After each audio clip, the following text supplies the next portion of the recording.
some people use khak, soil of Medina as a medicine.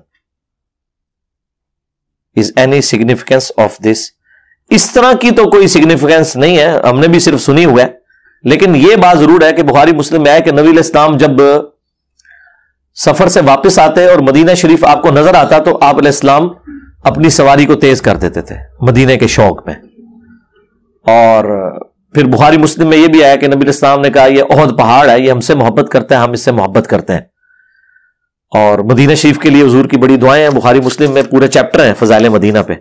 اے اللہ مدینے کی محبت ہمارے دل میں مکے کی طرح بلکہ اس سے بھی بڑھ کے کر دے. اے اللہ مدینے کے مد میں، اس کے سا میں، یہ میجرمنٹ کے انسٹرومنٹس ہیں جس طرح کلو گرام اور لیٹرز ہیں، برکت عطا فرما. اور پھر مسلم شریف میں تو 50 سے زیادہ حدیث ہیں. نبی علیہ السلام نے کہا کہ اللہ تعالیٰ اسے نمک کی طرح گھول دے گا جو اہل مدینہ کے اوپر ظلم کرے گا. اور دیکھیں نا پھر کس طرح یزید کی حکومت ختم ہوئی ہے واقعہ ہررا کے بعد. بخاری مسلم کی حدیث ہے جو مدینے میں بدعت کو جاری کرے اس پہ اللہ کی لعنت، اللہ کے فرشتوں کی لعنت، تمام لعنت کرنے والوں کی لعنت. اور قیامت کے دن نہ اللہ تعالیٰ اس کا کوئی فرض قبول کرے گا نہ کوئی نفل قبول کرے گا جس نے مدینے میں بدعت کو جاری کیا. پھر بخاری مسلم میں یہ بھی حدیث ہے اے اللہ ابراہیم علیہ السلام نے مکے کو حرم بنایا تھا اور میں مدینے کو حرم بناتا ہوں. تو مدینہ شریف کی حرمت اسی طریقے سے ہم اب تو ٹرم یوز کرتے ہیں نا، حرمین، دو حرم، مکہ اور مدینہ، یہ دونوں ہمارے لیے حرم ہے الحمدللہ. لیکن یہ جو مٹی لے کے آتے ہیں، قبر مبارک کی مٹی کو لے آتا ہے یا مدینہ شریف کی مٹی، تو ان سے صرف یہ پوچھیں کہ یہ مدینہ شریف کی مٹی جسے آپ اتنا محبت کر رہے ہو، بلکہ آپ تو کہتے ہو ہم مدینے کے کتے ہیں، کاش ہم مدینے کے کتے ہوتے. یار کتے سے زیادہ درجہ تو مسجد نبوی کے امام کا ہے، اس کے پیچھے تم لوگ نماز نہیں پڑھتے ہو.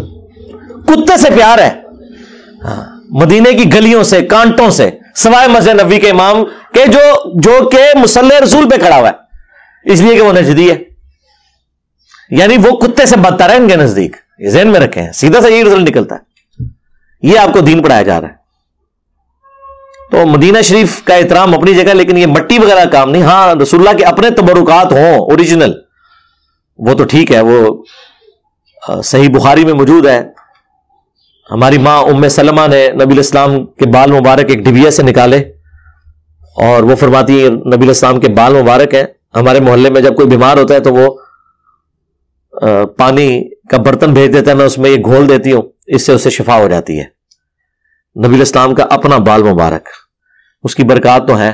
اسی طریقے سے مسلم شریف میں ہے کہ کسروانی تیالسی جبہ کالے رنگ کا اسما بنت ابی بکر نے نکالا اور کہا کہ یہ نبی علیہ السلام پہنتے تھے اور ہم اس کا دھون مریضوں کو شفا کے لیے دیتے ہیں. وہ ساری برکات اپنی جگہ موجود ہیں، لیکن جو نبی علیہ السلام کے اوریجنل تبرکات ہیں، باقی مٹی یا قبر کی مٹی اس طرح کی تو بھائی کوئی کانسیپٹ ہی نہیں ہے. ہاں سیدھی سی بات ہے.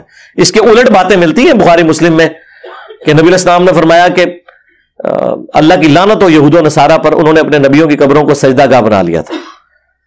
اور حضرت عائشہ کہتی ہیں، یہ بخاری مسلم کے الفاظ ہیں اس حدیث کے ساتھ، کہ یہ نبی علیہ السلام ہمیں سمجھا رہے تھے، اور اگر ہمیں ڈر نہ ہوتا کہ لوگ رسول اللہ کی قبر پہ سجدے شروع کر دیں گے تو ہم نبی علیہ السلام کی قبر کو اوپنلی زیارت کے لیے چھوڑ دیتے. اما عائشہ نے اپنی زندگی میں کبھی بھی اوپنلی قبر رسول کو نہیں چھوڑا، وہ دستک دے کے لوگ قبر کی زیارت اندر سے کرتے تھے، حضرت عائشہ کی اجازت سے انٹر ہوتے تھے، میلہ نہیں لگا ہوا تھا. یہ ذہن میں رکھیے گا.